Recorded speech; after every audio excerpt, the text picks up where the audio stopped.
It is System 80 repair day at the lab, and this is a Gottlieb Victory MPU. And I'll cover those ROM windows with the right labels before I ship this back. I have added the slam switch mod. I cleaned up the jumper implementation here, and there was corrosion in the reset section, so I scraped the entire reset section and replaced it with a modern reset generator, the Dallas Maximum 1811, and replaced the input power filter cap. And again, axial caps are obsolete now, so we use radial caps where we can, and that one fit in there nicely.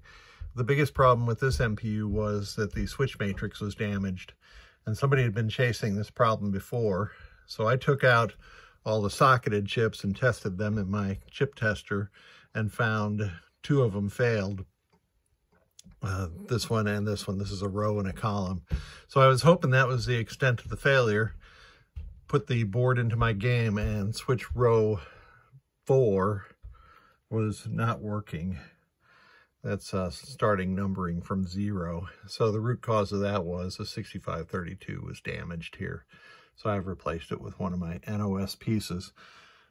Now, before you put this back into the game, you need to track down the intersection of the signals that this column driver sends out and where the row return is. Somewhere at that column row intersection, you have a switch wire that is touching high voltage or lamp voltage or some voltage that it shouldn't be touching.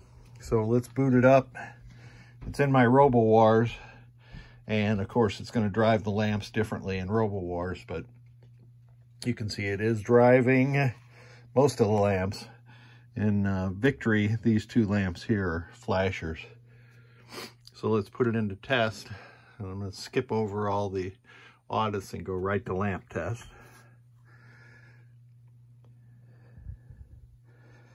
And you can see it doesn't miss a beat, so all the lamps are functioning. Next test is relay and solenoid.